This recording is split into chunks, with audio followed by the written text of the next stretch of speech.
이제 한 학기는 이제 그 공백이 있어서 주부대로 하는 거죠. 그리고 2년 공백이 생겨요, 말하자면. 그러니까 내가 이제 6.25 때 한 해 묵었고, 그때 군대 가느라고 2년 공백 있고, 그게 3년인 공백이 다른 그 연영에 비해서 3년 묵은. 아, 그래. 그러니까 입학 졸업을 이제 잘못 파겠네.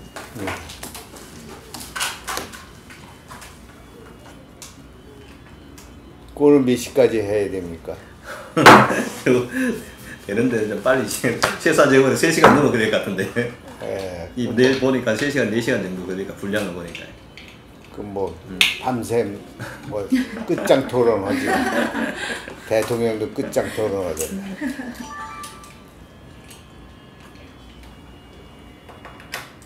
요새 울산에서 오셨죠? 예, 울산에서 왔습니다. 저희.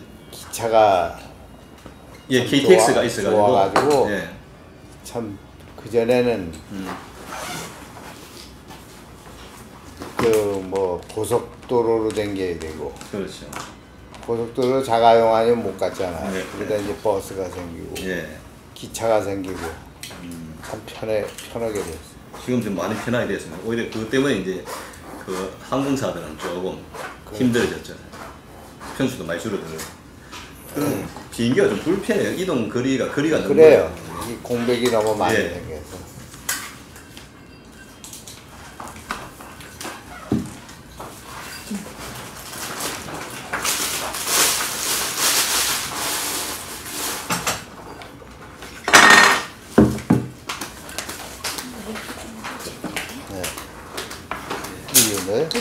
여기서 내가 여기 밖에 가볼게.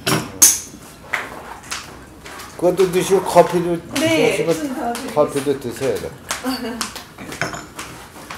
저희는 요 앞에서 전화 드렸는데 건너면 되는데 이 건물을 잘 모르겠더라고요. 요렇게 앵커라서 이렇게. 이 목표가 없어가지고 네. 그게 을지병원이라고. 보여요. 저기서는 안 보이는데 건너니까 이제 보이더라고요. 그래서 대충 요 부분인 줄 알고 저희들. 자, 슬슬들 시원하고 음료수 잡수요. 잡숫구들 드시고 오세요. 그것 좀 가져와라. 우리 30년 사하고. 네, 드리겠습니다.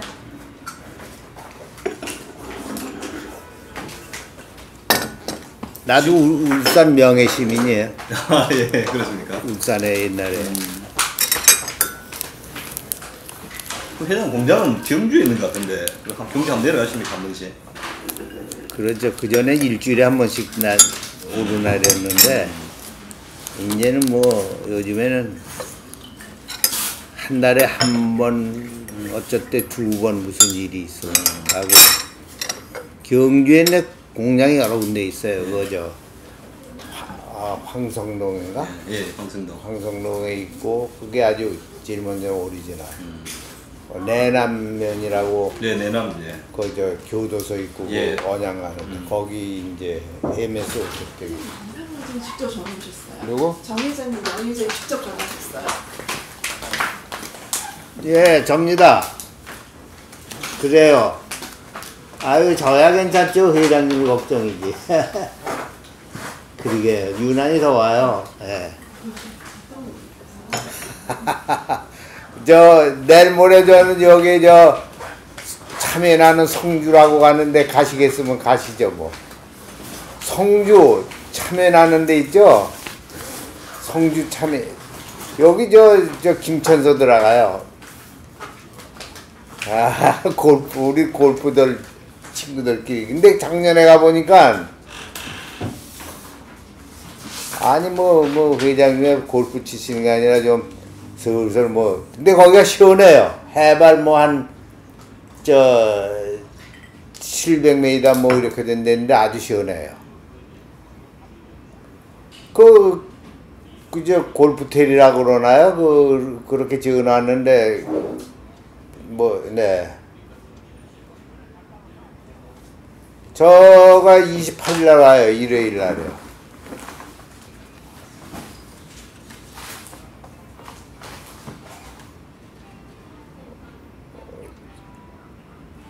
그게 퍼블릭으로 바뀌었어요. 금년부터. 예. 네, 그리고 전 작년에 갔다 왔는데 그 올해 또 갔는데 가보고요. 언제쯤 가는 것인지 지가 예약을 해놓고 올까요? 그 의외로 시원해요. 네, 그렇거죠. 그 대강 언제쯤이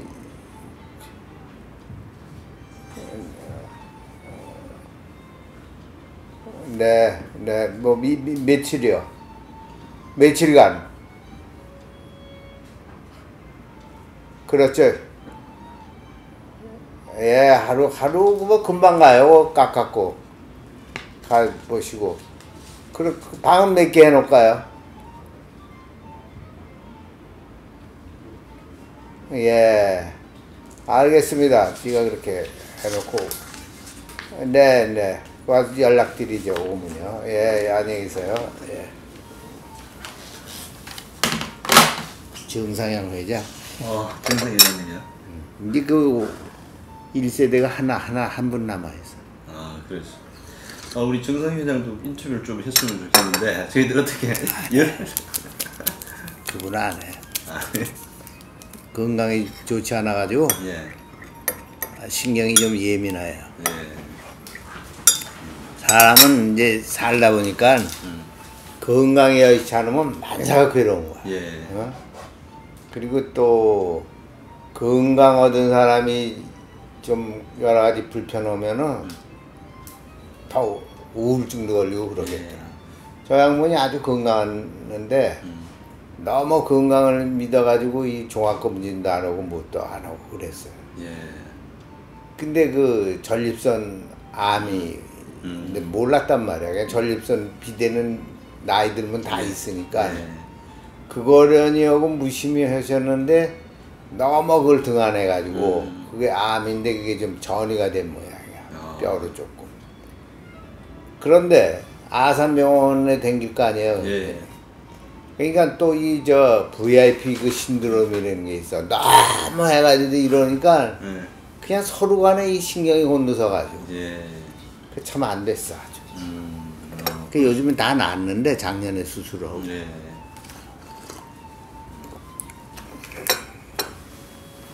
회장은 굉장히 건강해 보이시는데. 나요? 건강에 뭐 특별히 문제 없을 것 같은데. 뭐 나는 뭐 다른 거는 문제 없는데 당이 좀 있어요. 당이 있는데 관리는 잘 하고 있죠. 네. 그 우리는 뭐 금년에 내 작년에 뭐 지상에서 내 고대를 나왔는데 예. 고대는 동창회장 교우회장이라고 그래요. 예. 교우회장이 그것도 할 사람이 해야 되는데 할 사람은 안 하겠대고 뭐 해서는 안 될 사람들이 하겠대고 그래서 이게 조금 혼란스러운 그런 상황이 벌어졌어요. 그러니까 그게 2월에 이제 신임 회장이 돼야 되는데 그 혼란이 돼가지고 지금 뭐 지상에도 뭐 여러 가지 보도가 되고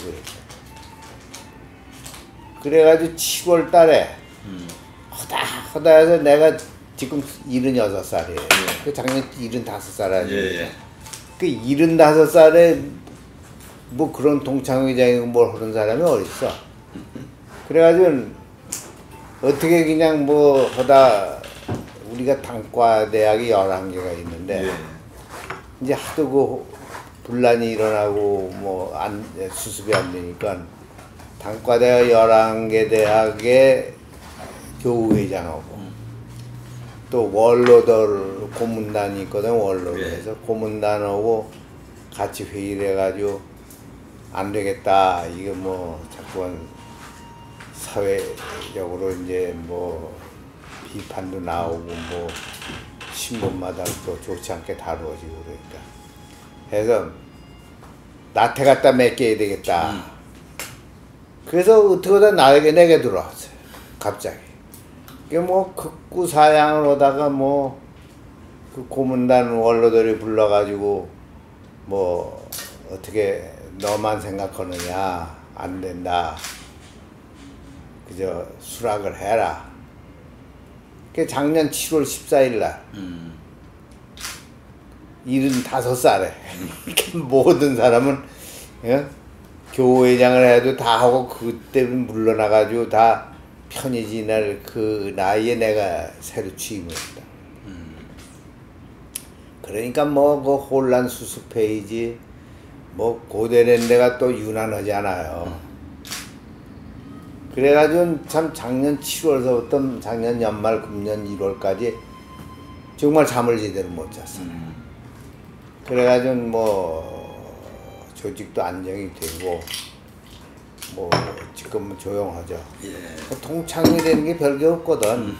그저 친목 아닙니까 동창회 되는 게. 그 우리가 뭐 졸업 그 회원이 한 30만이라고 그러지만 30만이 참 못 돼요. 한 7만 명 되거든. 근데 그게 분란이 나면 수습하기가 어렵잖아. 근데 그걸 이제 회장이 되면서 작년에도 다 안정이 됐고, 그러면서 내 작년 7월 14일 날 취임하면서 그 전체 그 동창회 그 총회에서 네. 나는 사실 그 교회 일을 내가 한 10여 년 이상을 했거든요. 장덕진 씨가 교회장을 할 때 내가 부회장을 했어요. 그러다음에 정세용 회장을 내가 회장을 모시면서 회장을 하십시다 하면서 회장을 시켜가지고 그 양반이 3년임을 했어. 그 6년을 또 내가 보좌했어요. 그 정세용 회장보다는 내가 교회를 더 잘하니까 일을 다 내가 하다시피 하고. 그리고 고대 교회에서 하나 수건 사업이 뭔가 하면 회관을 짓는 거예요. 그 회관을 짓는 게 쉰 것도 참 어려웠거든. 그래서 그걸 옛날에 김성곤 씨가 공화당 재정위원장을 할 때도 그걸 못 졌어. 국가 예산을 자기 떡주물로 털 때도 그걸 못 졌어. 또 나는 새도 떨어뜨린 장덕진이가 회장하면서도 그걸 못 졌어. 그래 정세용 회장을 모시고 교회관을 한번 집시다. 그게 또 그 양반은 교회 참여도 안 할 때이기 때문에 교회가 어떤 건지 고대가 어떤 건지 조름받고 가보지도 않으시던데라. 그러다 교회장을 하니까 벌쩍 뛰다 나중에 그걸 하면서 회관을 집시다. 그랬더니 밤에 고민 깨나 한 모양이야. 이튿날 부르더니 그걸 어떻게 짓냐 이가 그 아무도 못한 걸. 간단하다. 그래서 그걸 지었습니다. 그걸. 그래가지고 내가 이제 정세영 회장 모시고 또 6년을. 그 다음에 정세영 회장 구도회 회장 때 넘겼어요. 구도회 회장이 동기거든, 정세영 회장은. 그래서 또 2년 했어. 그러니까 교회를 이래저래 내 10년을 실제로 부회장을 하면서 일을 하고. 또 경영대학 교회장을 내가 3임기를, 3임기를 했었다고. 우리 전에는 사실 뚜렷한 그 교회라는 게 안 생길 때인데, 네. 그 내가 3기를 하고, 그러니까 고대 내용은 내가 잘 알지. 네. 그런 덕에 그런 까닭에 이제 작년에 그걸 해가지고 이제 하는데, 내가 첫 약속이 나는 남은 임기까지만 하고 안 한다. 우린 보통 하면 연임을 하거든요. 네. 그래서 그게 언제까지냐면 내년 3월까지. 그럼 내년 3월까지 좀 바쁘시겠네. 내년 3월까지 지금 바쁠 거 없어요. 이제 의례 행사 이런 것들만 있는 건데, 그래도 바쁘죠. 네. 매일 뭐가 네. 있어요. 그 뒷부분 나중에 저희들이 좀 같이 한번 여쭤보기로. 일단 오늘 귀한 시간 내주셔서 너무 감사드립니다. 그 우리 구술과 정기의 편을 위하여 이제 우리 회장님 구술자, 저희들 면담자, 우리 창업자, 명예회장 창업자 이런 식으로 이제 용어를 정리하고 좀 진행하도록 하겠습니다. 그 먼저 우리 구술자의 개인 생애에 대해서 좀 여쭤보도록 하겠습니다. 그 유년 시절에 대해서 좀 말씀해 주시겠습니까? 생년월일부터 해가지고 고향 가족 관계 이런 부분을 좀 먼저 말씀해 주십시오. 그저 이게 나중에 그 나도 그 봤는데 예. 그게 뭐 내가 아무개가 뭐 이랬다 하는 게 다 나옵니까? 일단 회장님 뭐 인터뷰는 회장님 인터뷰대로 좀 정리가 또 따로 되는 거죠. 아니 그 이름이 실명으로 다 나오겠죠. 일단 구술자는 실명은 나오죠. 근데 아니. 내용 중에 예. 학교에서 이거 뭐 정주영 학과를 맺는다며 학을 맺는데 예.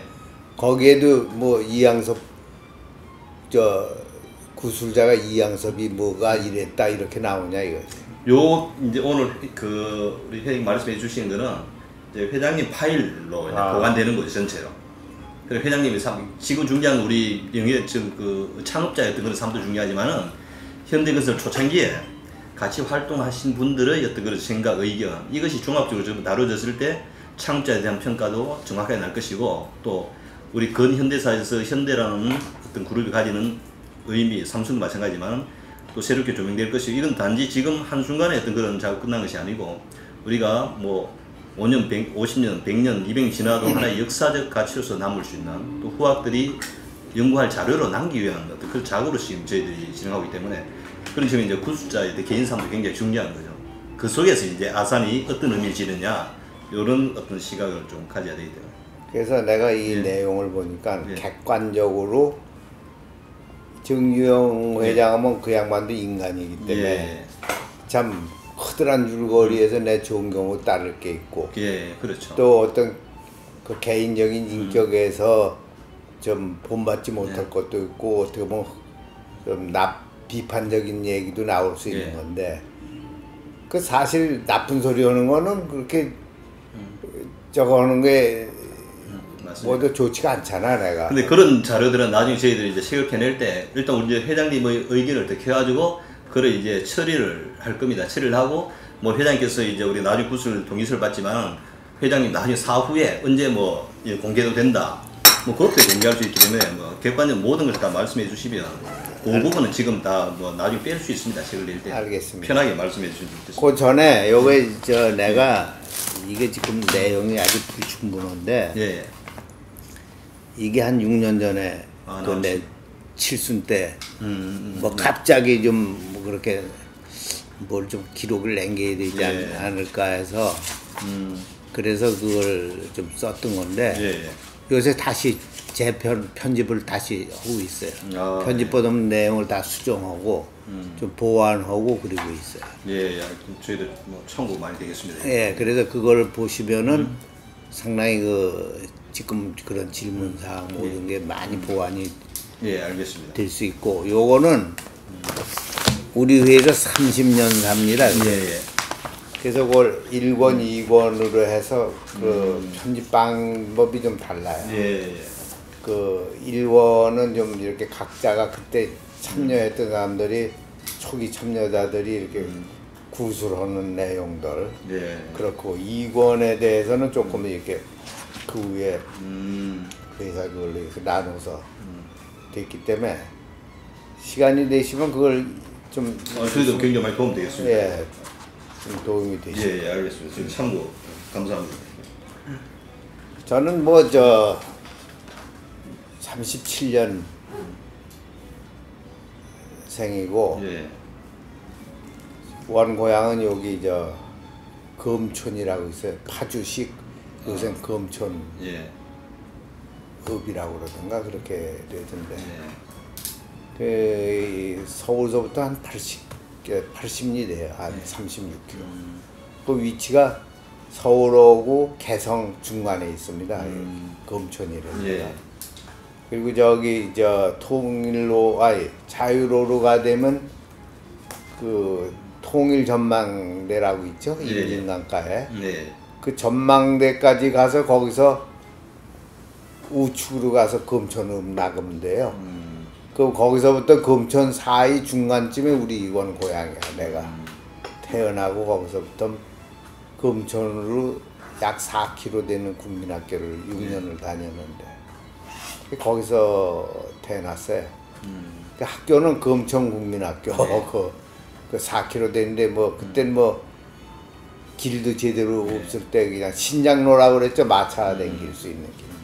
그걸로 걸어 댕길 때문에 비만 오면 이제 개천 같은 게 이제 넘고 해서 어릴 때 여름엔 큰 비 내리기만 바랐지. 좀 학교 어떻게 망가나 하고 말이야. 그렇게 이제 고향은 거기고 가족 관계는 어떻게 되세요? 거기에 이제 우리 아버지 어머니가 이제 그때는 이제 우리가 4남매입니다. 6남매에서 둘이 죽고 이제 지금 4남매가 있는데 네. 그래서 그 학교를 그 먼 데를 걸어 다닐 때 그때 우산도 없을 때고 우장도 없을 때예요. 그래서 비가 오면은 가만히 내 좁쌀포대를 이렇게 고깔같이 해가지고 쓰고 하면 조금만 가면 더 무겁지. 더 이게 비에 더 젖고 뭐 그렇게 쓰고 다닐 때인데 우리 아버지는 그때 당시에 중앙고볼 다니다 중퇴를 하셨어요. 우리 할아버지가 일찍 돌아가셔서. 그리고 우리 어머니는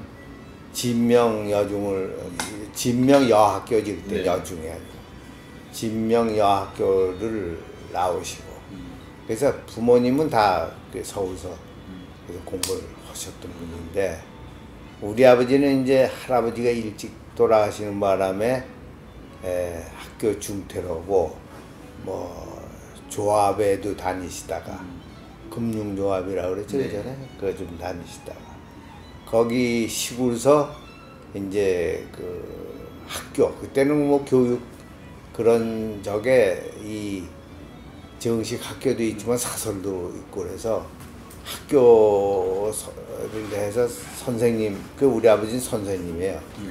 그 동네에서 일컬어지는 게 선생님 댁 이렇게 일컬어졌는데 그렇게 해서 나오고 이제 국민학교 거길 나오고 거기서 중학교를 용산중학교를 들어갔는데 여기 자세히 좀 다 나옵니다. 예. 중학교를 입학해서 다니다가 이제 국민학교 다니고 2학년 때 이제 해방이 되고 예. 중학교를 입학을 해서 다니다가 이제 6.25가 나고 그 하여간 큰 난린 다 학교 때 겪었어요. 그리고 6학년을 다니는데 우리가 당초부터 거기 교실 구조가 한 2개 반밖에 없어요. 2개 반밖에 없는데 1개 반은 해방이 됨으로써 해방전에는 사실 소학교 네. 들어가기도 여의치 않았거든요. 그 학교들 입학을 못한 그 정년기 취약 학생들이 많았었다. 예. 그러다가 해방이 되니까 그때 강습소라고 있는데 네. 지금 학원이지. 강습소에 다니던 사람들을 몰아다가 이제 의무교육이 되니까 교실 하나 더 만들어서 1, 2, 3학급이 됐다고. 그래서 그 마지막 학급 하나는 나이가 우리 같이 졸업 맡은 사람들이 우리 담임 선생하고 나이가 같은 학생들이 있어요. 그리고 6.25가 내가 중학교 다닐 때 6.25가 나니까 그땐 군인들을 뽑아 나가는데 벌써 군인 나가는 그 연령이 돼가지고 네. 중학교 다닐 때 군인들을 친구들이 나가고 그때 군인 가면 뭐 좀 죽는 걸로 알고 네. 대단한 걸로 알아서 여기다 그냥 이렇게 띠 둘러가지고 뭐 하고 뭐 저녁이면 그 송별회를 하고 뭐 이제 시골서 그렇게 해주는데 내가 그 국민학교 다닐 동안에 그래도 6년 동안 반장을 하고 좀 공부를 한다 해서 체구가 작았어요. 그래서 반 학급 친구들이 군인을 간다. 또 장가들을 든다. 그러니까 서울서 있다 그냥 요만한 거울 하나 사들고 뭐 결혼 뭐 이렇게 서고 가면 그때부터 어려서부터 깎아머리 막걸리 먹고 술 먹고 송별했대. 그렇게 송별을 하고 잔치 또 결혼 축하를 해주고 그랬었어. 술은 음식으로 알고 국민학교 때부터 먹었어요. 저 잘할 때 그때 네. 시골에서 그렇게들 먹었어. 그렇게 이제 중학교를 다 입학해서 1학년, 2학년, 3학급이 있는데 1, 2, 3학급이 1, 2학급이 아니고 3학급이 그렇게 강습소에서 오는 아이들을 모아놓았는데 난 2반에 있었어요. 2학급에. 그런데 우리 담임 선생이 여름방학 이맘때쯤 갑자기 군인을 한 거야. 간부 후보생으로. 그러니까 중학교를 입학을 하려고 준비를 하다가 담임이 없어졌잖아요. 네. 그리고 개학이 되니까 이제 8월 말 9월에 개학이 되는데 담임도 없고 그 어디 가서 배울 데가 없는 거라. 네.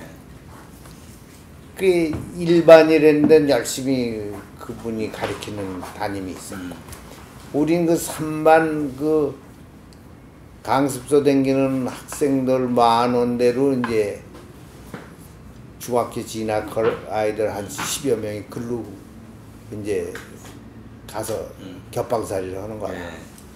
근데 그때 거기 담임인 어떤 분이 왔는가 하면 각 중학교 그때 5년제일 거예요. 그때는 사범학교 졸업 맞고 깎아머리 담임이 네. 오셨어. 그런데 이 양반이 열정이 대단해. 그 양반은 19살, 우리는 13, 14살. 그리고 우리 반에 이제 또 19살짜리 뭐 18살짜리가 그득하고 그 시골 놈들이 그냥 버쩍버쩍 선생님 뭐 씨름하자면 들어가지고 말이야. 그냥 내동리를 치고 뭐 이랬던 그런 시절인데 그래가지고 이제 우리는 정식 교육을 그 입시 준비를 못했죠. 그래 중학교를 이제 시험을 본다 해서 보니까 그래도 뭐 일반에서는 제대로 성적들이 나왔고 거기 담임도 그냥 한 분이 쭉 계속해서 했고 우리는 하다가 2학기에 가서 해서 가을에 가서 담임이 다른 반으로 가서 공부를 하고 그래가지고 밤을 새가지고 공부를 열정적으로 시켰어 그 담임 선생이 19살짜리 담임 선생이 그래가지고 서울에 와가지고 그래도 용산중학교 그때 처음 붙었어요. 그래서 이제 중학교가 시작됐는데 생각을 해보세요. 이게 시골서 그때 나는 입학원서를 경기중학교 오고 용산중학교 오고 두 군데를 냈는데 경기중학교를 가보니까 우리 아버지가 먼저 위축이 된 거야. 다들 그때만 해도 자가용도 있고 그랬어요. 조그만 휘아트지 지금 그 조그만 거가 있었는데 공냉시 자가용 타고 오는 사람의 뭐 학생의 뭐에 옷을 입어도 양복들 다 입고 걸치고 오는데 나는 우리 내종 사촌이 고모가 이 아현동에 살아서 거기 가서 내종 사촌 양복을 빌려 입고 그리고 이제 경기중학교를 갔거든. 그래서 수험 번호도 받고 뭐 그랬는데 위축이 되죠. 촌놈이 서울로 어리벙벙한 데다. 그리고 그 다음에 거기서 이 번호를 받아가지고 다시 용산중학교 또 입학 설명회를 갔어요. 그러니까 용산중학교 좀 허름하단 말이야. 거기 벌써 조금 떨어지. 경기는 그때 수성국민학교 가회동에 있는 무슨 뭐 그런 국민학교 아이들이 그 부자 그 문안이라고 그러잖아. 그잖아요. 그 부잣집 아이들이고 용산중학교로 와보니까 조금 시골에서 온 촌놈들도 많고 또 벌써 용산 쪽에서 다니는 국민학교 아이들이니까 좀 그런 고급은 아니고 이제 상업 쪽에 부모들이 종사하고 이런 집 아이들이 많아. 그래서 용산중학교를 봤는데 우린 시험을 10몇 명이 와서 봐서 다 전멸하고 내 혼자 들어간 거라. 용산중학교. 그 용산중학교를 들어가 보니까 그 옆에 상광국민회교, 원효국민회교 이런 데서 이제 50명, 100명씩 와서 오굴내고 노는데 이거 뭐 옆을 보나 어딜 보나 아는 사람도 없죠. 촌놈이지. 그때 정신적으로 내 굉장히 좀 위축이 됐던 것 같아요. 그러자 이제 육류가 터져가지고 비란을 갔다 옵니다. 그 중학교 시절에 이제 그렇게 해서 시작이 된 거야. 네. 그 가족은 그래서 부모님이 계셨고 우리 형님이 계셨고 우리 누이가 돌아갔고 어려서 죽었고 예전은 뭐 한 20% 30%는 이들 잃지 않아요. 예. 그 또 내 아우도 하나 죽고 그래서 지금 4남매가 지금 예. 있죠. 예. 그래서 남자 지금 셋에 여자 하나 이렇게 4남매가. 예. 그럼 지금 구수자께서는 나름대로 이제 평생을 한번 돌아보시면 뚜렷한 주관을 가지고 살고 계셨는데 그러면 어떤 가치관, 나의 좌우명이라 할 수 있는 말들은 좀 어떤 게 있었겠습니까? 나는 뭐 좌우명이다 뭐다 생각해서 한 건 없고 예.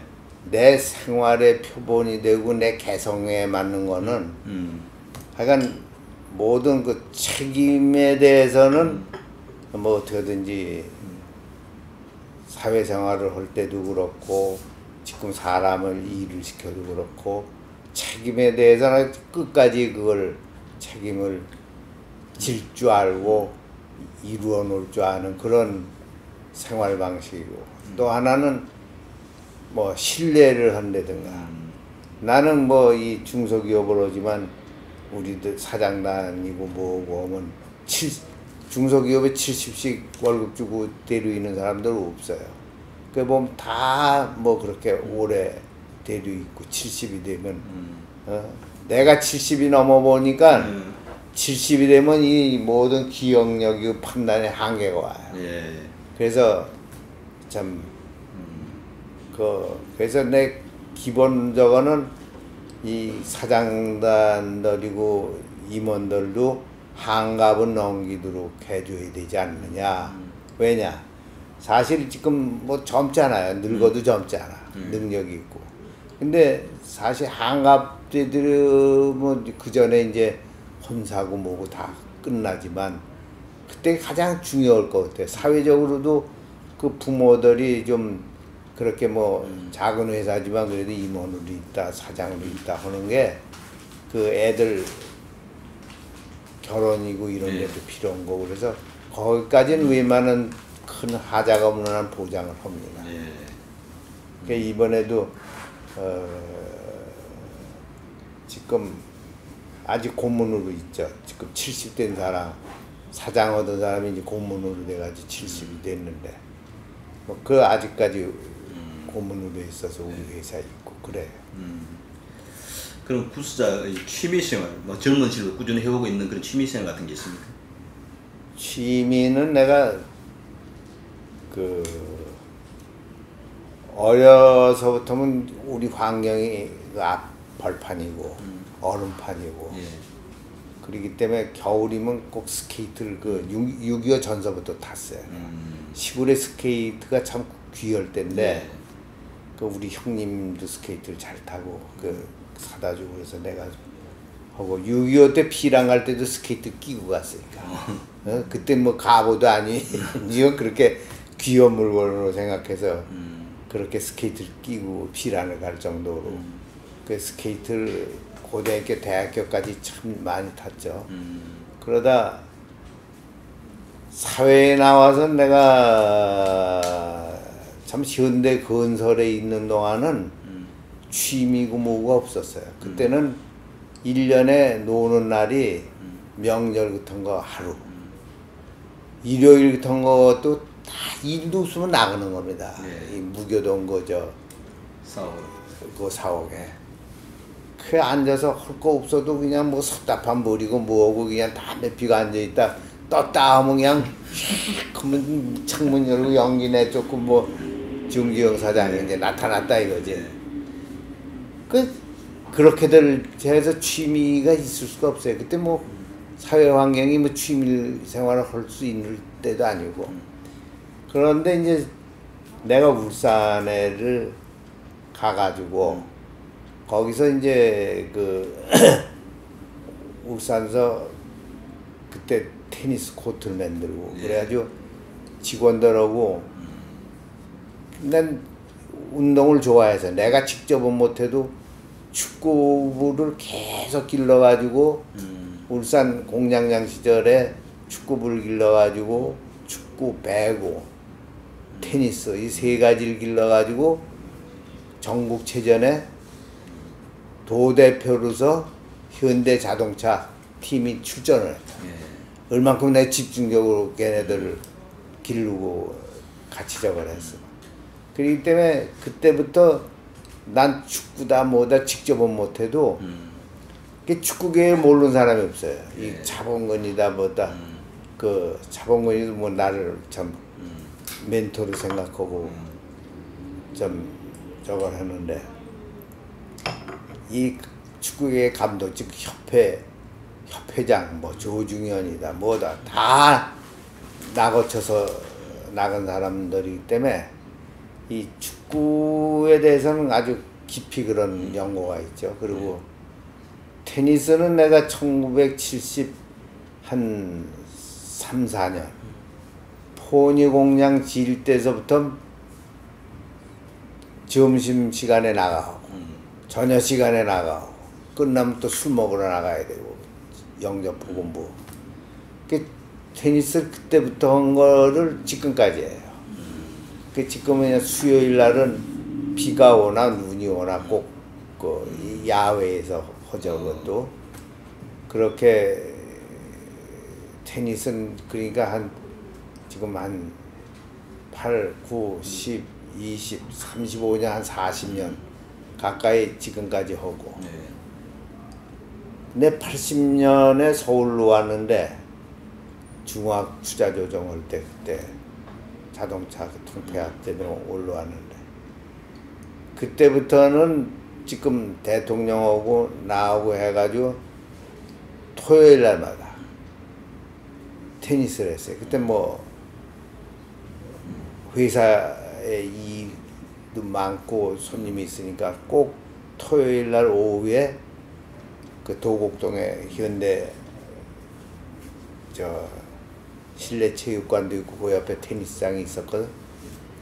거기서 그때까지 하다 92년에 대통령 고만두면서 정계루들하고 그 사람은 거기서 끝나고 난 지금까지 해요.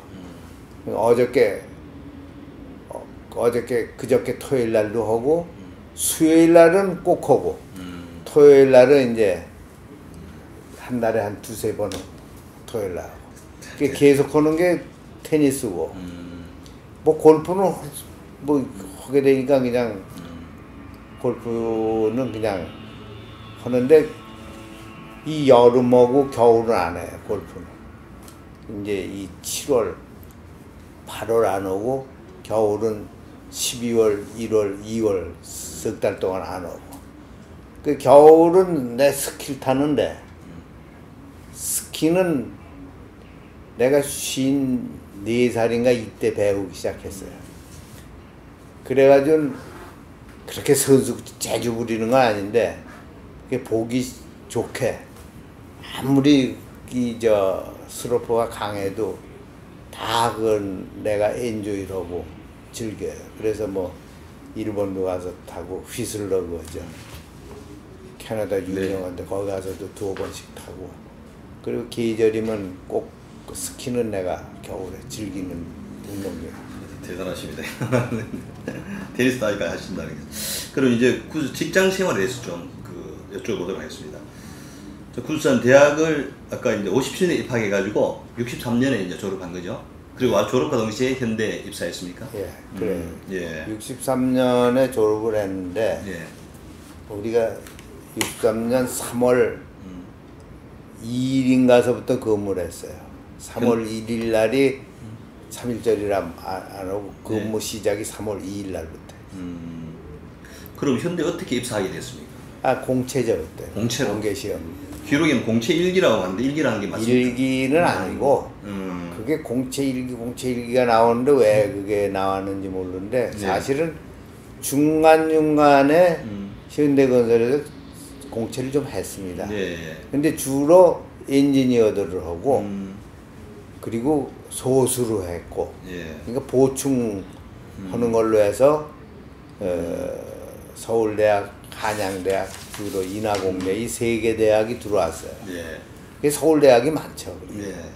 그런데 뭐 그 숫자는 뭐 10여 명 내외 이렇게 돼 있을 거야 아마. 예. 기계, 전기, 토목, 건축 4개 부가 있거든요. 예.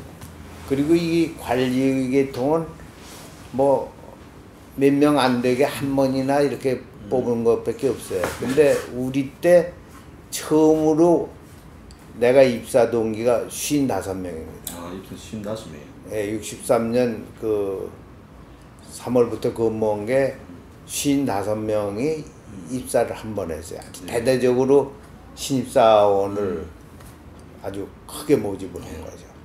그래서 관리계통도 다 엔지니어가 줄을 차지했죠. 관리계통도 한 10여 명 되고 나머지는 엔지니어들이고 그래서 아주 처음으로 대대적으로 공채를 해서 뽑았기 때문에 그냥 공채 일기다 했는데 공채 일기라는 개념도 없고 예.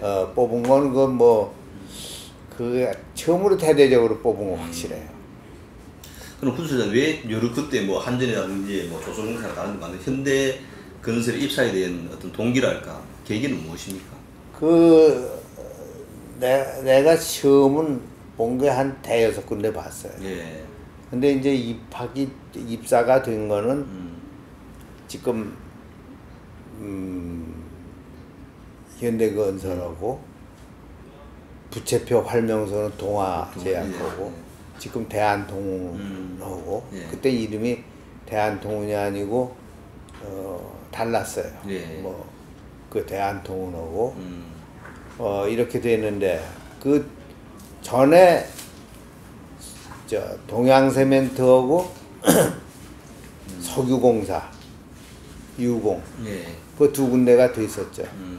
근데 우리가 5.16 나고 처음으로 이런 공채를 할 때거든. 예. 그래서 우린 순수하게 입학 그 시험에 보면 붙는 걸로 알았더니 면접 볼 때 당신이 경영 선택에서 1등이요. 딱 거기서 얘기를 해주더라. 면접 볼 때. 해놓고 뭐 최종 발표회 가보면 없어 이름이. 예? 그래서 나중엔 뭐 자서전에도 그 재미나는 얘기 나오죠. 우리 아버지가 촌 사람이 아들 공부시켜가지고 땅 다 팔아서 공부시켜 취직 얼마나 기대했겠습니까? 안 되니까 야 너가 남이 보기엔 너무 날카롭게 생겨서 그런 거니까 사진을 다시 찍어봐라. 그래서 입학원서에 붙이는 사진까지 가서 다시 찍어보고 그랬어요. 그런데 동양세멘트는 또 어떻게 해서 떨어졌냐. 거기도 뭐 1등이라고 해놓더니 이양구 씨라고 그 창업자예요. 그 동양세멘트. 네. 그때만 해도 그게 큰 회사야. 지금은 뭐 시내 바닥엔 주유소 조금 규모보다 큰데 그게 큰 회사라고요. 거길 갔는데 거기서 시험을 보고 시험 문제 딱 보면 내가 공부를 재학 시절에 너무 안 했기 때문에 그 군대 갔다 와서 1년은 잠을 안 자고 공부를 했습니다. 그래가지고 시험지를 딱 보면 달달 외다시피 경제원론 무슨 경영학개론 이런 걸 달달 외다시피 했기 때문에 참 못 쓰는 거 없이 다 썼거든. 근데 거기도 1등이라고 해놓고 이양구 사장이 해외 출장인데 뭐 한 달 후에 온다. 그 연말에 시험을 봤나 연초에 본 게 한 달 후에 와서 발표를 하는데 또 이름이 없어. 그러니까 그때만 해도 다 얼마나 줄이 많습니까. 5.16 나가 처음으로 이 사회에서 공개 시험을 본다고 해가지고 뽑을 때니 얼마나 그 군인이면 다 할 세상 아니에요. 백이 얼마나 많았을 거야. 나만 시구서 나와가지고 옆에 군인도 없고 집안 내 아는 사람도 없고 뭐 힘쓸 사람이 없지. 그래서 번번이 최종에 가서 면접에 떨어지니 다른 데 볼 기회도 없잖아. 그런데 보니까 현대건설 모집관가가 한번 났는데 그래서 거기 뭐 그 위에 본 건 다 붙었어. 그렇게. 근데 현대건설을 간 거는 나는 그때 우리가 은행 시험을 보려면 은행이 그때 시중에 한 7, 8군데 되잖아요. 은행을 보려면 차례차례 거의 다 볼 수가 있어요, 시험을.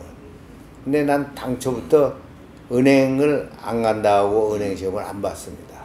너무 은행이란 데가 이 금융인들 보면 난 우리 외삼촌도 그 전에 상업은행이라고 있었어요. 네. 거기에서 뭐 중역을 하고 다 이제 그 사람들은 아주 틀에 매긴 듯이 생활을 해서 안정적이고 또 친구 매형도 우리가 친한 친구 맨날 가서 뭐 밥 먹고 묵되게 사는 그 매부도 보니까 거의 은행 중역인데 뭐 똑같은 그런 생활이 그래서 은행이라는 건 아예 난 시험을 안 보겠다. 그 은행 시험을 안 보았습니다. 아마 우리 동기생 중에 상과대학 나오면서 은행 시험 안 본 것도 유일할 거야 내가. 그래서 은행은 그런 그 너무 사람이 그냥 그 폭 없이 그 궤도의 그런 생활이기 때문에 내가 그걸 싫어했기 때문에 안 받고 이제 그런 거 중에 하나가 대학을 우리가 이제 수복 후에 고등학교에서 입학 시험 준비를 하고 그래가지고 대학을 가는데 그땐 사범학교가 제일이야. 그 우리 아버지 이제 그 농토를 다 팔아제껴가지고 사남매를 기르느라고 나중엔 논밭은 거의 없어졌어요. 산만 좀 있는데 그땐 산은 가치가 없을 때야 또. 가치가 없을 때인가 못 팔고 남은 거지. 그래가지고 아버지는 사범학교를 가라. 사범학교를 가라. 그 사범학교를 가면 취직보장되죠. 그때 군인 안 나가도 됐어요. 그 선생님. 근데 사범학교도 나는 적성에 내가 안 맞는다고 생각을 해가지고 아버지 말씀을 거역을 한 거야. 그래서 상과대학을 가서 선택을 한 겁니다. 그리고 내가 고3 때 아주 환경이 어려워가지고 집이 가서 반도 못 잤어. 형님 집에서 댕기는데 반도 못 자고 맨날 친구 집에 가서 저 옆에서 끼어자고 밥 얻어 먹고 댕기고 그랬거든요. 그러니까 공부도 제대로 못하고 그래서 이제 사범대학을 안 간 건 그런 어떤 장래 내 포부 때문에 그런 고정적인 직업보다는 조금 폭넓게 선택하겠다 해서 상과대학을 갔고 상과대학도 내 11번 모의 시험을 보는데 한 번 1페이지로 오고 한 번 2페이지, 한 번 1페이지, 2페이지입니다. 맨날 친구네 집에서 먹고 자고 놀라 댕기느라고 좀 창피하고 2페이지 떨어지면 공부를 좀 하면 1페이지로 올라가고 또 2페이지로 떨어지고 그러니까 담임선생이 야 서울상대를 가겠다니까 네가 인마 여긴지 요건지 알 수가 있느냐 이거 그러니까 무조건 고대 가라 그래서 고대를 본 거고 그러면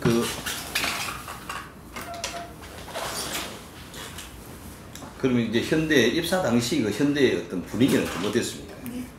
야 난 냉수 좀 주고 네네. 저 뭐 커피나 뭐 뭐 드릴까요? 지금 커피 한 잔. 네, 네, 감사합니다. 커피 드릴까요? 네, 커피 네. 현대건설이 내가 입사를 해보니까 그 현대건설이 그때 광화문에 그 빌딩이 무교동 92번지예요. 예. 그때 새로 지었어요. 7층 하얀 타일로 붙여가지고 그 코너에 소방서가 그 동아일보 지금 그 맞은짝 코너에 있었거든. 대칭 돼가지고 소방서의 워치타워가 이 현대건설 7층 건물보다 저 아래 왔으니까. 그 왜 그러냐? 서울에 빌딩이 없잖아요, 장안에. 예. 그러니까 뭐 거기만 올라가도 서울 장안이 다 보이는 거야. 동대문 저기 청량리 근처까지 보이지. 이쪽에서 만리동 이쪽 다 보이니까 그 소방 타워가 그것밖에 안 됐어요. 그 현대건설이 7층이니까 그거보다 굉장히 높지. 근데 서울에 높은 빌딩이 어린 건 반도 호텔이라고 있어요. 예. 저 반도 호텔이 한 4, 5층 될 거예요. 그리고 미도파 건물이 그게 4층 이렇지 않습니까? 신세계 지금 백화점. 그러니까 현대건설이 그때 새로 지어서 7층인데 뭐 건물을 육중하게 잘 지은 게 아니라 얄팍하게 지은 거지. 정경 회장이 이렇게 육중하게 이렇게 지을 게 아니거든. 사람 올라와서 안 떨어질 정도로 짓는 분이거든. 그래가지고 가보니까 처음에 보니까 서울 장안에 제일 바짝바짝 거는 새 건물이지. 그 시험을 보고 나왔는데 그때 얼마를 주는가 하면 200원을 줘요. 200원을 주는데 봉투에다 200원씩을 수험생을 다 주는 거야. 시험을 어디서 받는 건 서대문 그 이화여고에서 받거든요. 그 200원을 가지고 나오니까 50원 주고 그냥 육개장 이만한 녹그릇 이만한 데서 육개장 그 뭐 그때 굶주려 살 때인데 그 육개장 한 그릇 그냥 뻘겋게 기름 뜬 거 한 그릇 먹지. 또 보니까 뭐 극장 구경을 시험 끝나가지고 친구들하고 또 갈 수가 있지. 또 그거 가지고 커피 또 다 같이 다방에 들어서 마실 수가 있지. 아, 그러니까 거금이죠. 그때 돈도 벌기 전에 우리 그 돈을 주는데 그러니까 200원이 아마 지금 2만 원보다는 조금 더 컸나 봐. 가치가. 예. 그러니까 육개장 한 그릇 먹고 커피 먹고 극장 가고 뭐 그러니까 지금도 그 비슷비슷하게 되나 2만 원이면 조금 더 한 3만 원 같이 되나 이랬을까. 예. 그러니까 야, 이 현대건설 참 좋구나. 그때 뭐 건물도 이렇게 새로 지어서 아스타일이라고 이렇게 두꺼운 그거 깔았는데 바짝바짝 그냥 왁스 칠해서 딱 까놨지. 엘리베이터가 콩알만 원어치 엘리베이터가 오르락내리락 하지. 아, 좋을 수밖에 더 있어요, 그거. 그래서 이제 에이, 현대건설을 가야 되겠다. 붙여주면 가야 되겠다. 근데 그때 당시에 시험 보면 그 대강 알아요. 몇 등 했다고 면접 볼 때 알게. 내가 2등이야. 그 우리 친구는 같이 고대 같이 다녔던 김포 친구놈이 그놈이 1등이야. 그 내가 생각해도 회계학에서 내가 좀 잘못한 게 있었거든. 그래서 이제 거기 2등이라 그러더니 붙여주더라고요. 그래서 이제 현대건설은 그런 조그만 동기에서 그리고 그때 당시에 도급 순위가 1등입니다. 현대건설이. 그러니까 토목, 기계, 건축, 전기 이 건설회사는 도급 순위라는 게 있어요. 예. 그래서 전국의 모든 기업이 이제 A군으로 나누고 B군으로 나눠가지고 거기서 도급 한도 순위가 현대건설이 1등이에요. 그러니까 현대건설이 제일 컸던 회사지. 그 다음에 대림, 삼부 이렇게 분류가 됐거든요. 그러니까 건설 중엔 제일 큰데 제일 아까 같은 그런 조그만 건물도 새거고 조합이고 점심값도 주니까 뭐 촌놈이 아주 그냥 좀 실컷 하루를 즐길 수 있었고 점심값 준 데가 없었어요. 내 시험을 그렇게 여러 군데를 봤어도. 그러니까 그것도 작은 거지만 크게 오지 않아 느낌이. 그래서 이제 그런 걸로 현대건설 이 건설이 또 여러 가지 활동성이 많잖아요. 여기저기 가고 뭐 그러니까 여길 와야 되겠다. 면접을 하는데 지방 근무가 우리 많은데 갈 수 있느냐. 그래서 난 생리가 지방 근무에 맞서 그래 버렸지 뭐. 취직하기 위해 한 게 아니라 진짜 내 생리가 그런데 맞는 거 같아서 그렇게 얘기를 해. 그러니까 뭐 앞뒤 궁합이 딱 맞은 거야. 그럼 입사에서 제일 먼저 배치된 곳이 어디입니까? 그 어떤 일을 하는 곳이었죠? 그래서 이제 배치가 두 가지인데 일선 현장 배치가 있고 예. 그때 해외에 없을 때니까 예. 본사 근무가 있고 근데 뭐 하면은 뭐 지금부터는 오리엔테이션 뭐 하고 교육 이게 없었어 그땐 딱 보더니 뭐 나보고는 삼척 화력발전소 현장이다. 예. 또 우리 같이 들어온 친구 며칠 또 했더니 넌 영월발전소다. 그래서 대본에 배치를 당하는 거야. 그리고 또 뭐 다른 계통, 격리 계통 이런 데는 안 오는데 나는 어느 계통으로 발령이 났는가 하면 공사관리부로 났어요. 그게 공무부라고 그래. 공사관리부. 예, 그게 공무부라고 그랬는데 공무부로 발령이 났거든. 공무부로 발령 난 친구들은 그냥 인지니어가 아니라 다 현장 배치를 하는 거라. 그 뭐 하더니 출장비라고 그때 주는데 삼척발전소를 가는데 출장비를 지금 많이 주더라고. 얼마인지 기억이 안 나. 그냥 또 친구들하고 밤새도록 통행금지가 있고 새벽 기차로 떠나야 되니까 그 밤새도 술 먹고 이제 11시가 넘어서 집에 들어가서 잔 거야. 그 다음날 새벽 기차를 청량리 와서 타고 가는 거야.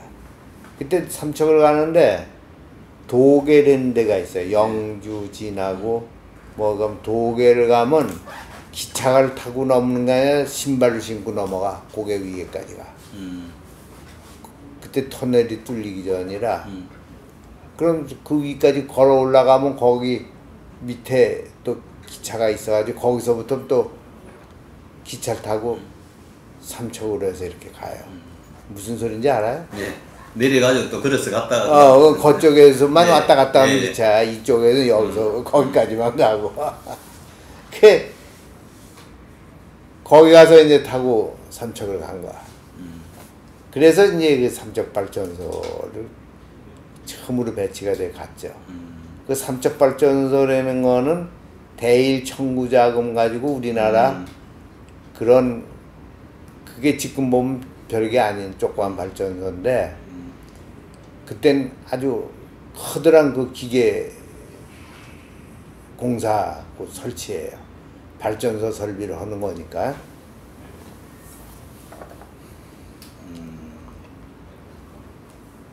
그럼 이 현대에서 이 대일 청구 자금으로 만든 것이 삼척 발전소가 유일한 겁니까? 아니면 다른 것도 있습니까? 현대에서는 대일 청구 자금으로 삼척발전소 하나가 처음일 거예요. 하나요.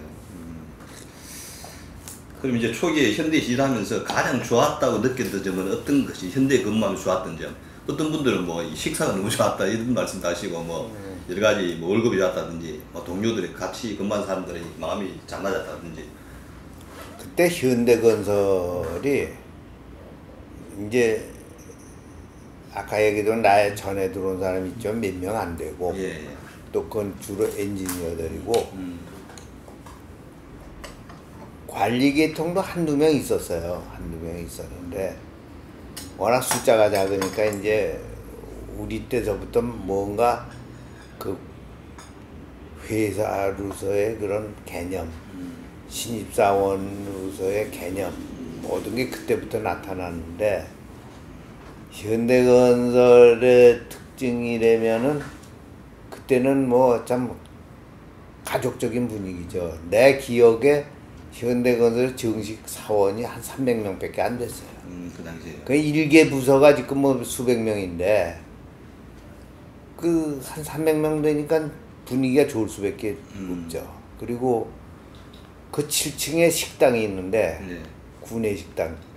그건 장안에 웬만한 사람은 현대건설 친구가 있는 사람 와서 다 먹어봤어. 그 이제 거기 그 정유영 회장인 그 통천 아주머니가 밥을 식당을 하는데 반찬을 잘했어. 그리고 거기 특징이 뭔가 불고기를 일주일에 한 번인가 줘요. 그 불고기만 수북해 주면 먹을 수가 배가 불릴 수가 없으니까 불고기 겸 뭐 이 국물에 그냥 그 국물 그거 그냥 같이 밥하고 섞어서 먹으면 국 대신 그렇게 해서 불고기를 이런 양푼 그릇에 이만큼 반 이상을 준다고. 그 국물을 지적지적 그렇게 많이 주고. 그러니까 소고기를 한 번씩 일주일에 한 번을 주면 그게 얼마나 적어요. 그 김치 깍두기서부터 밥까지가 다 맛있으니까. 네. 그래서 우리 그 현대건설 식당에 와서 밥 먹는 것들이 아주 유명해. 그 친구들이 그 와서 얻어 먹으려고. 네. 그래서 그런 식사 좋았고, 우리는 이제 삼척 3월에 갔다 10월인가 들어왔는데, 그래 놓고 또 오산 비행장 짓는 데 나가 있다가 연말에 들어왔나 그랬지만 본사금을 몇 년 했으니까 네. 그 식당에서 많이 먹은 거죠. 식당에서 많이 먹은, 그러니까 항상 강씨 아주머니가 그 반찬을 사러 꼭 집에서 먹는 거 그렇지 해주니까. 그래서 정주영 회장 계실 때 이 양반 말씀이 있어. 하얀 이팝에 쌀밥에 네. 잘 익은 김치하고 뜨거운 미역국 하나면 그 최고다 이거야. 어? 그러니까 미역국은 좋아하는 사람 나빠하는 사람이 있었겠지만 그 양반은 이제 강원도 통천이 해변가거든. 네. 그러니까 그 미역국에 뭐에 그런 게 이제 미역은 동해안 미역들이 유명하잖아요. 네. 그래서 이제 음식이라는 게 자기 어렸을 때 먹던 음식이 제일 향수가 있고 맛있는 거야. 그러니까 그 양반이 왜 그렇게 미역국인가 했더니 그런 연유야. 그러니까 그 양반이 항상 하는 게 따끈따끈한 쌀밥에 그다음에 그때 우린 국국 뭐 고깃국을 맨날 끓여줬어요. 그 회사에서 그 고깃국하고 김치 잘 익은 거 네. 그거면 되게 아주 최고다 이거지. 참 그때 뭐 우리 분식도 장려하고 보리밥 먹고 뭐 그럴 때 아닙니까? 네. 그러니까 쌀밥에다 고깃국에 김치 하나 잘 익으면 아니면 미역국에 그 최고다 이렇게 그 양반이 표현을 했다. 네. 그럼 현대건설에 근무하면서 가장 기억에 남는 이 공사는 정말 내 기억에 남는다는 하나 예를 든다면 어떤 게 있겠습니까? 그리고 내가 이제 난 사실 현대건설 생활이 길진 않았잖아요. 네. 길진 않았는데 가장 그 기억에 남는 가장이라는 건 하나인데 기억에 남는 건 두 개예요. 네, 그 말씀드려. 월남공사, 올라오면서. 월남 캄란 소도시 건설이라는 게 있었어요. 그럼 거기 직접 근무하셨습니까? 거기서? 그렇죠. 그거고 현대건설이 이제 했던 고속도로 공사. 아, 고속도로 공사. 그 두 가지가 제일 그 기억에 남는데 내 월남을 갈 때 67년 2월 25일 날 결혼식을 하고 3월 5일 날 떠났어요. 그러면 어떻게 됩니까? 한 열흘 정도네. 열흘 아니지. 28일밖에 없잖아. 아, 예. 그러니까 일주일 휴가인데 결혼 휴가 끝나는 날 떠나는 거야. 네. 그게 그 전부터 정주영 사장이 야 너 해외 봉사를 가라 이렇게 해서 나를 좀 뭔가 이렇게 찍어가지고 해외를 보내기로 돼 있었다고요. 그런데 내가 그때 사실은 이렇게 교제하던 여자가 있었고 그 나이도 27살에 입사를 했으니까 벌써 67년이면 내가 31살인가 2살인가 그렇게 됐지.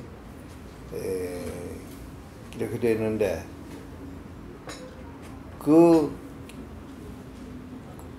정정 회장이 너 다음에 뭐 어디가 뭐 하면 사실 가야 되는데 그 지금 우리 집사람이 그때 대학교 3학년 4학년 이렇게 3학년 때부터 해서 4학년이 됐는데 4학년 때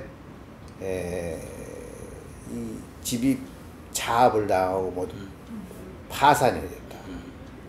그 2월 하순에 그 졸업식 날이 2월 25일인가 그런데 진눈깨비가 쏟아지고 그러는데 뭐 그때 전화가 잘 됩니까? 뭐 이렇게 해서 회사로나 전화 오고 뭐 그 집엔 전화가 있고 그래서 이제 이렇게 뭐 난리가 났대. 가보니까 뭐 지금 다 그 길바닥에 저동인데 지금 쌍용 빌딩 그 앞에 코너에 지금 다 길바닥으로 내몰리고 빨간 딱지인가 뭔가 하여튼 그게 진짜 빨간 딱지더구만. 다 뭐 그냥 붙여놓고 그게 이제 천막을 사다 부분적으로 덮고 이제 이랬어. 그 내일이 졸업식인데 이제 이렇게 됐단 말이야. 그러니 졸업식에도 안 간다는 걸 내가 억지로 붙잡고 이제 졸업식에 갔는데. 그러니까 부모 마음이 그렇습니까? 여자 마음 이부자리 하나라도 해주라 덤비고 그러는 걸 결혼으로 하는데 그렇게 사정이 돼서 결혼을 차입히 못했어요. 그 한 해 늦고 또 늦고 이렇게 결혼을 못했다. 그러니까 정주영 회장이 굉장히 내가 의도적으로 거짓말하는 걸로 알고 화가 난 거야. 그래서 내 MB를 태국공사에 내가 MB를 내가 보냈다고요. 그 대학 후배에다 또 입사하자마자 내 밑으로 와 있었거든. 그 내 관장이니까. 그래서 MB가 태국을 가게 된 거야. 근데 또 월남에 공사들이 생기고 이제 그런데 사실은 월남 캄난 소도시 공사가 현대건설 역사에서 가장